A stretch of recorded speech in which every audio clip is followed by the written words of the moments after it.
Hello बच्चों।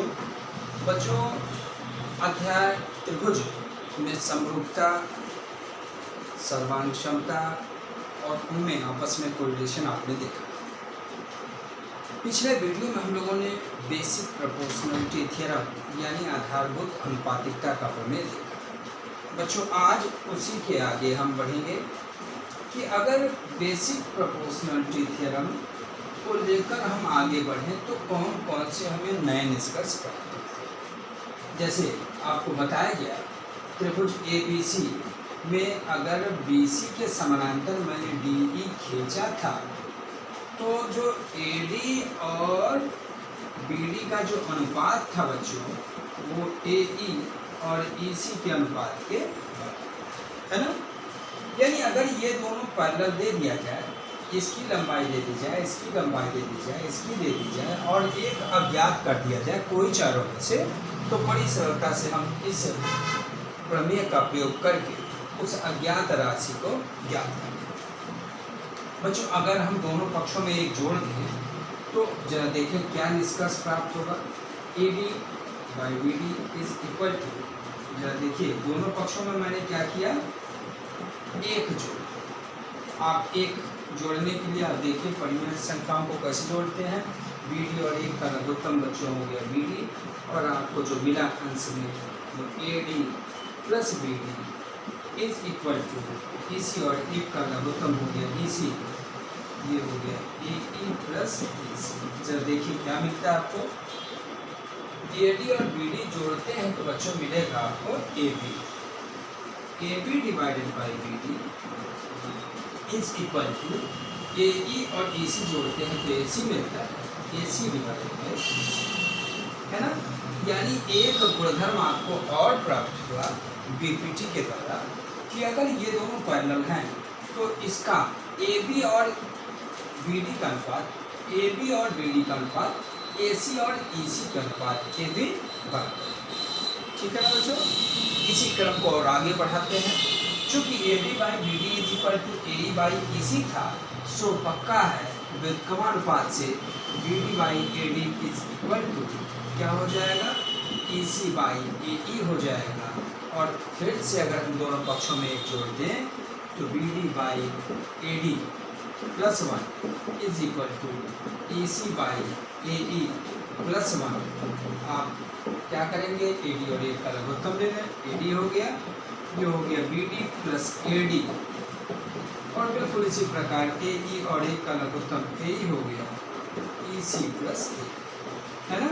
अब जरा आप देखें, BD और AD मिलाकर बच्चों हो गया AB, यानी AB और AD का जो अनुपात होगा वो AC और AE के अनुपात के बराबर होगा।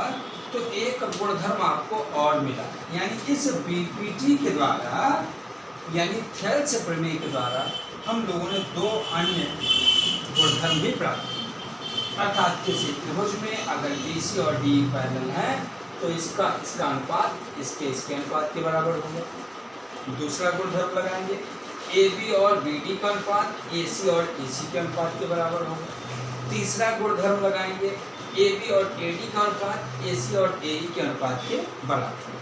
बच्चों, बहुत सारे प्रश्न इस पर रिलेटेड आपको आपकी परीक्षाओं में पूछे जाते हैं। इसकी लंबाई दे दी जाएगी, इसकी लंबाई दे दी जाएगी और इसकी लंबाई देकर ये पूछ लें अथवा ये पूछ लें। यानी इन तीनों तथ्यों पर आधारित अगर 4 अज्ञात है, इसमें 3 ज्ञात कर दिया जाए तो चौथा अज्ञात राशि आप कैलकुलेशन करके निकालें। ठीक है ना। इसी क्रम में बच्चों कुछ क्वेश्चन और मिलते हैं आपको। जैसे अगर आपसे कहा जाए किसी समलंब चतुर्भुज में, ये क्या है, किसी समलंब चतुर्भुज में इन भुजाओं के समानांतर अगर हमने एक रेखा खींच दी, यानी अगर ये हम ABCD कह दें बच्चों, और जो EF है मैंने अगर AB के समानांतर खींच दी अथवा CD के समानांतर खींच दी, तो सिद्ध करना है DE और AE का अनुपात CF और BF के अनुपात के बराबर। बड़ा ही संभावित प्रश्न लगता है। किसी समलंब, समलंब माने भुजाओं का एक युग्म पैरेलल, यानी ज्ञात है ABCD में AB और CD क्या है, पैरेलल है। कह रहा है कि अगर हम इन भुजाओं, समानांतर भुजाओं के समानांतर एक रेखा EF खींचें तो ये जो असमांतर भुजाएं थी समलंब की वो अनुपातिक विभाजित होती हैं। सो DE और AE का अनुपात CF और BF के अनुपात के बराबर। कैसे होगा, आइए हम रचना करते हैं बच्चों। रचना के लिए हम किसी एक डायगोनल को मिला लेते हैं, इसे अथवा इसे, और यहाँ हम लिख देते हैं। अब आइए जरा देखा जाए, अगर आप ध्यान से देखोगे तो इसके ये पैरेलल है। सो बड़ी सरलता से आप कहोगे कि DE और AE का जो अनुपात है बच्चों वो DO और OB के अनुपात के बराबर होगा। ये हो गया समीकरण नंबर 1। किस प्रमेय से, BPT से, ठीक है। इसी प्रकार हम इस त्रिभुज में चले तो आप देखो इसके भी ये पैरेलल है।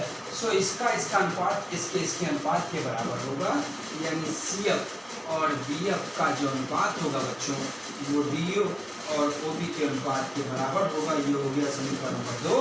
समीकरण 1 और 2 देखें आप, दोनों का दाहिना पक्ष बराबर तो बायां भी बराबर होगा।